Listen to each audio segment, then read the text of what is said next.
Entertainment Soldier here, and I am back to talk about Fallout Season 2, Episode 5, and my thoughts on this great episode. Yes, I loved this episode. Now, it's not perfect. The beginning was kind of shit, especially with some creatures that's supposed to be deadly and smart, but apparently just so easy to run away from. That was absolutely disappointing, but the rest of the episode was amazing.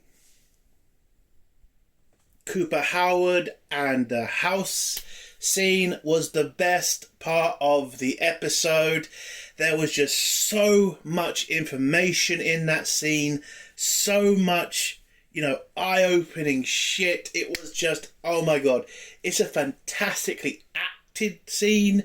It's got a lot of information. You get a bunch of lore from, Fallout. I mean, it was just absolutely fantastic. And, I knew what was going to happen with the whole house and the other person, if you don't know what I mean. Let's just say certain somebody has a double. Let's just say that. Can't really go into too much spoilers here because, not in the spoiler section yet. But I knew that was going to happen. I think a lot of people knew that was going to happen. But again, interesting scene. And in that scene, you find out so much information.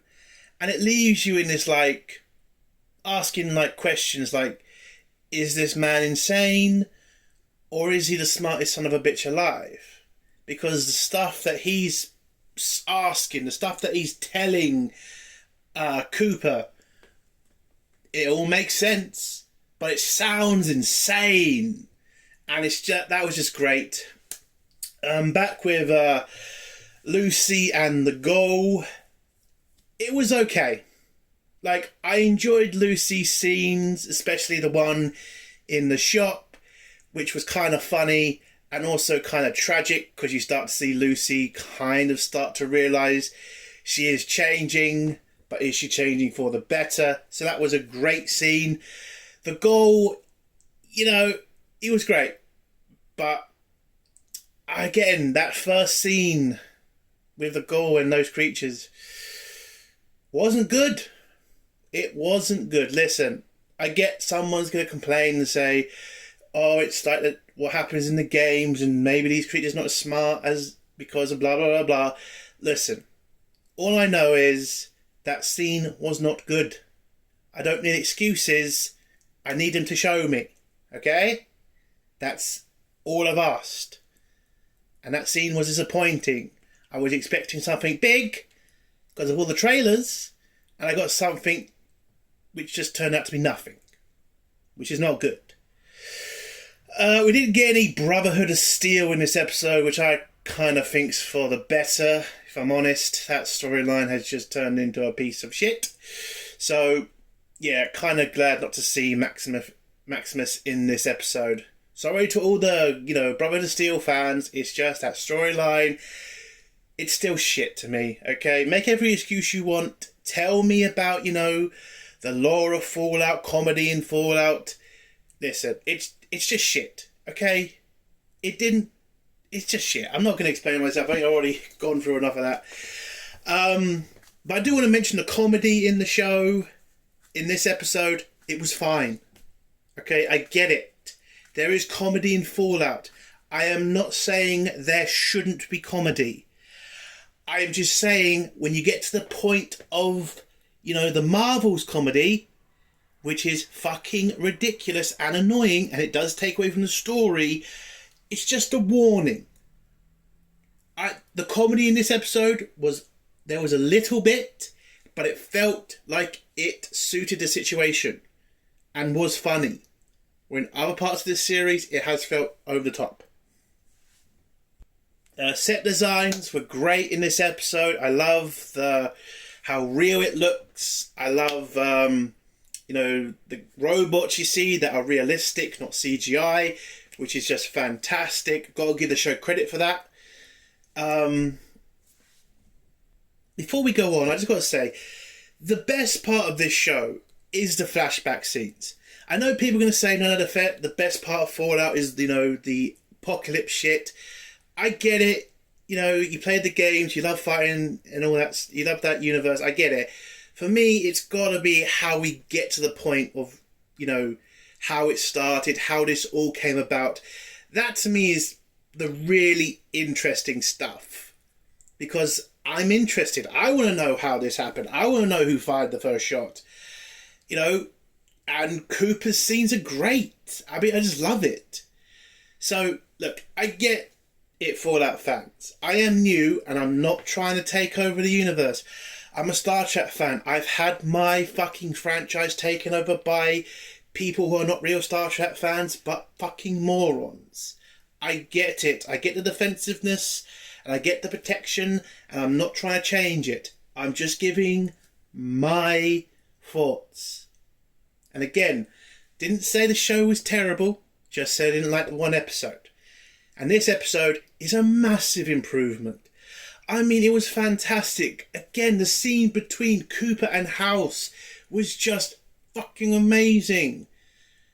I can't stress how fucking great that is to have a goddamn scene with two intelligent fucking people actually talking that makes sense. I have watched so much shitty shows where characters act like children, and it pisses me off to see a show that actually has fantastic dialogue, fantastic conversations, can actually flesh out a real fucking universe is amazing. But we do have to talk about the other problems of this episode. Look, it's not perfect. Norm's part of the episode. I get it. It's needed in the episode. I just need a bit more from him. I mean, I just feel kind of robbed a little bit. I mean, you're getting kind of Lucy's story in the first season by its Norm, but we're not seeing much of him. You get him for about 2 minutes and he's out. And I just don't think that's smart. And listen, I get it. They're moving the plot along. They can't concentrate on every character. I'm not asking to do an episode on the guy. But maybe let's give them a bit more than 2 minutes. Just a little bit.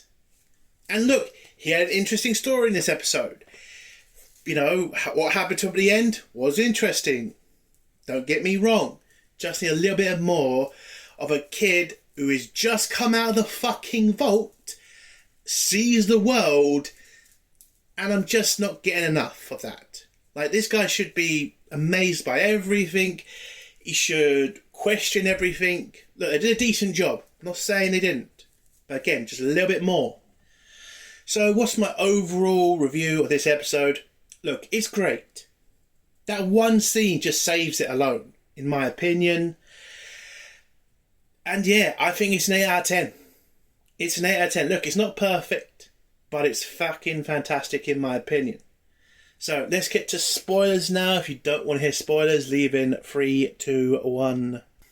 So I guess we start off with the worst part of the episode for me, and I'm going to get a lot of shit for this. Look, the Deathclaws didn't do jack shit. You build them up all this way. You keep telling us there's these dangerous, smart creatures that the Ghaul is terrified of. You get an opportunity to show how dangerous these creatures are and how hard it is to take them down. And you don't do any of that. So the scene is basically Lucy and the Ghaul, looking terrified and running away from a Deathclaw, hiding behind a very small fucking van that apparently this dangerous Deathclaw can't see behind. And the Ghaul just grabs some explosives. I should mention, there's not just one Deathclaw, there's 3 of them. So he grabs something, throws it blows up, it distracts the Deathclaws, they run. Well, Lucy manages to find that there's an opening where they can both sneak through of this gate. This very thin fucking gate and escape the Deathclaws, which they do. And again, I have to stress this, it is a very thin gate that I would expect a creature that literally got shown in the last episode breaking a brick wall on its head. How it can't get through this gate, I have no idea. Okay, that's a problem. You've built up these creatures to be these dangerous motherfuckers, but they can't get through a bit of steel. Shut the fuck up. Listen, I don't care the excuses. That was a dumb scene and was definitely a tease. They were teasing something bigger and it turned out to be nothing. What you could have done with that scene of having Lucy and the Ghoul taking down a Deathclaw together, that would have been epic. I honestly don't know why they didn't do it. So, they get to the city, it's right behind the gate, and the Ghoul is kind of pissed off now because he thinks his wife and kids are with House. At least that's what he suspects. And now the Deathclaws are there, which he can run away from pretty fucking easily, apparently. He apparently thinks he can't do that, and now the mission is over and he can't save his family. So he tells Lucy, go get some pills to wash out your body with so you're not a drug addict anymore. Whilst he goes and gets pissed, basically. So Lucy goes to do that. He heads to the bar, gets a drink. The barman wants to be a chatty barman. He just tells him to shut the fuck up. And then we get a flashback scene of Cooper and his wife heading to the airport, heading to New York, where they're having this massive meeting of all the corporations to discuss the future of the world because of the threat of nuclear destruction. Cooper is on a different kind of mission though, because he goes away to pretend he's going to talk to his agent, where he's actually talking with one of the leaders of the rebellion against all these corporations. Now, they've given him some type of poison to give the House to kill him because the Resistance believes he is the person who could start the nuclear war and wipe out humanity, which does sound like that could be happening. I mean, when you lay out all the facts, billionaire, he's buying missiles, he's trying to get plutonium or whatever it's called from Voltec. So, yeah, it all looks like he is trying to start a war. But later in the episode, we do find out something else. But Cooper is not exactly happy with doing this. The woman does remind him he was a soldier and he did kill people. But again, Cooper says that was in uniform and that was a completely different situation. Again, this is not the goal. This is Cooper. And Cooper is not comfortable with murdering people. Maybe he will in time, but it's not now. So he gets on the plane. We do see Hank McClane in this scene as well, being a snivelling little weasel, oh, can I get your bag and all that shit. I hate his character. He's an evil son of a bitch, but seeing him as, it's like seeing Hitler when he was painting, you'd still want to punch the son of a bitch. You would actually want to kill the son of a bitch, wouldn't you? Because you know the amount of people he's going to kill. So, yeah, I do not like Hank. So, yeah, they get on the plane. They get to Vegas. When they get to House is casino. There's a bunch of, reporters and some celebrities that want to take pictures with Cooper. So he does. We also get a flash from the past, which is the politician from the episode 2, I think, when she was giving Cooper's friend a medal. The one that sounded pretty weak. Turns out, because I thought she would have kind of paid opposition, like you pay for the worst people to go against you, but it turns out I was wrong. She does believe in what she says, which is pretty good. Like, she does want to stand up for the people. She does want to try, and you got to respect that. And in this scene, Cooper does, tell her that, keep going. And again, got to respect that. Not enough decent politicians these days, unfortunately, on either side before somebody says I'm saying something No side is better than the other. Right, left, even centre at this point. Politicians are just cunts. All of them. And don't lie to yourselves. Anyway, so Cooper gets in, massive party going on, and then House arrives. At least that's what we think at this point. And asks Cooper for a meeting in the luxury suite, or whatever the fuck he called it. They get in the elevator, they go all the way up, and then we see the man from the first episode who also met Cooper in the toilet, and it turns out this is the real House. Yes, the other guy is a decoy. Not the brother House, because apparently that was also the rumour that there was going to be two houses in this in this season. Nope, he's just a decoy. Which is smart for a CEO who understands that people are angry at this point and want to kill people. So having a double, or at least having somebody pretend to be you, is a smart decision. So Cooper now knows who House is, and then House says to Cooper, I know you're here to kill me. So yeah, holy shit, what the fuck does Cooper do now? Because he's been rumbled. But we don't get to find out, because then we go on to the next scene where we are reintroduced to the salesman from his first season who made Maximus's friend a goal, running to Vegas to maybe win his fortune. Who knows? But before he can win his fortune, he decides to have a little pit stop where I think he was about to have sex with a robot, if I'm not mistaken. Now, whilst he was in this kind of fucked up romantic scene, and it was fucked up, with a robot that was obviously a security droid, that was funny, okay? Hey, I get the fucking humour. That was funny. And he thought a guy was just being creepy and just wanted to watch what was going to happen with that robot, okay? Turns out to be Hank, who takes this guy prisoner, brings him back to Vault-Tec, the Vault-Tec facility he's now in charge of, and basically he's now going to test him with the device that goes in the back of the mind control device. And what usually happens is when he starts up the tests, the guy starts screaming and hollering and saying stop. But something was different this time with this salesman guy. It wasn't hitting him as hard. So Hank starts putting the pressure higher and higher and higher, to the point where the camera does the normal thing of pulling away just before the explosion of the head. But this time, nada. Nothing. The device apparently works, at least on this person. So after that scene, we go back to Lucy, who is going to the shop where it looks like she is shoplifting.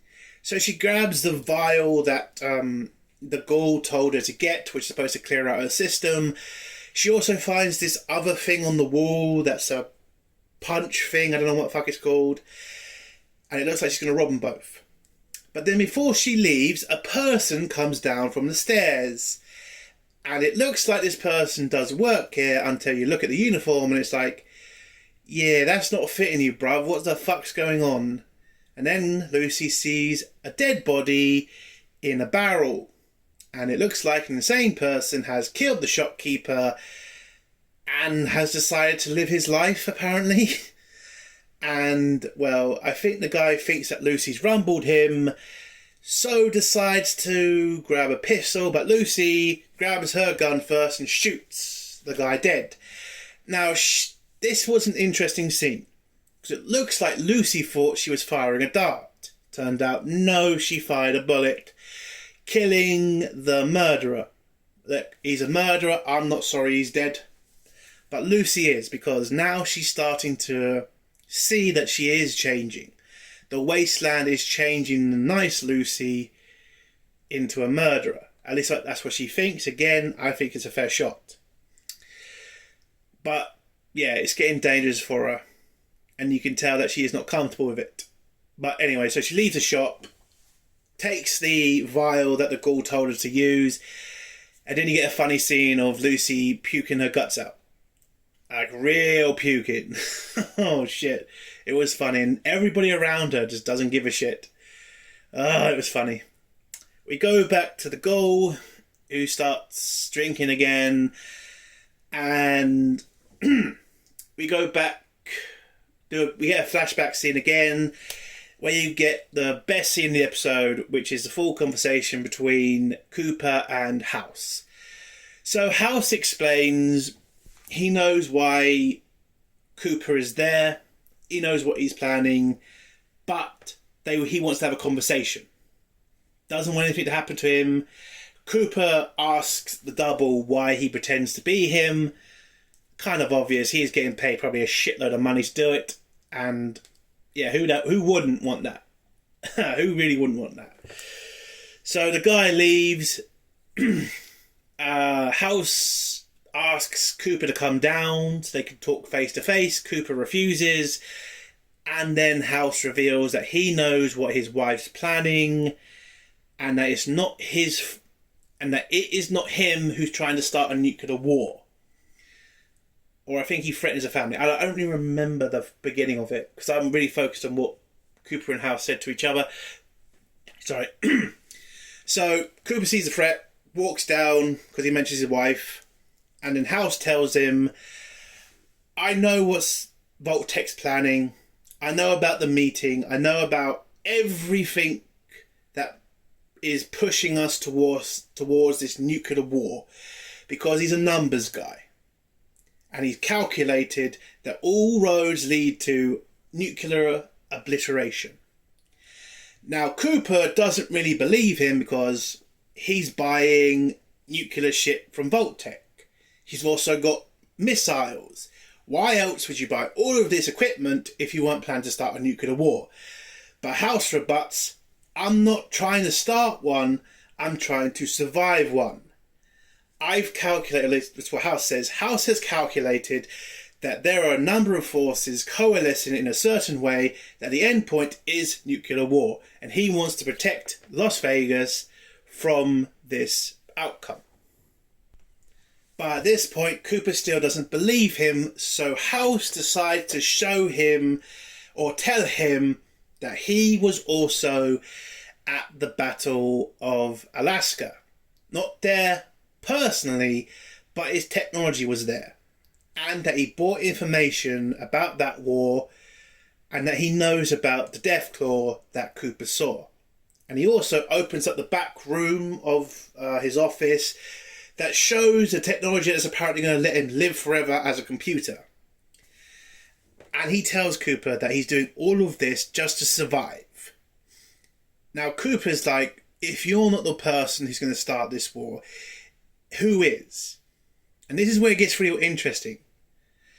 Because House says, it's not me, but it's also not your wife. It's not the corporations that are here today to talk. There is somebody trying to start a nuclear war, but it isn't any of the corporations.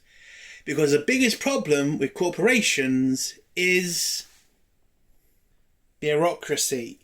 Too many people, not one figurehead. Too many people to please. Boards of executives, management. There's just too many people for one corporation to try to start a nuclear war. Now, people can say Vault-Tec, has these tests in these vaults. The Ghoul also said about a bunch of vaults that he visited that apparently a majority of the vaults were either abandoned or were test places for Vault-Tec. That's apparently what the Ghoul has seen. But yeah, back to this. But House is right.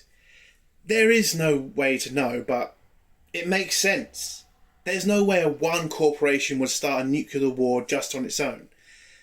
But also, it can't be Cooper's wife, because she wouldn't have that much power. But what if there is somebody? Now, some people, I think I've heard, have been saying, what if it was the Enclave? They started the war.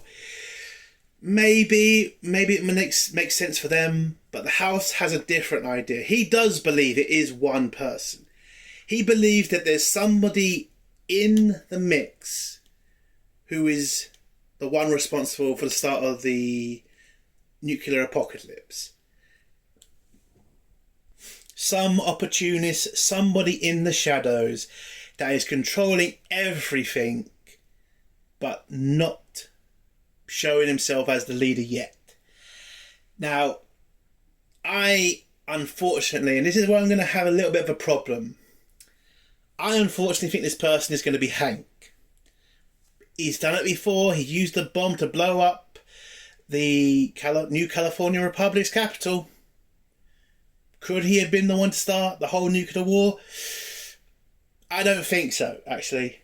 There's somebody Hank is trying to talk to.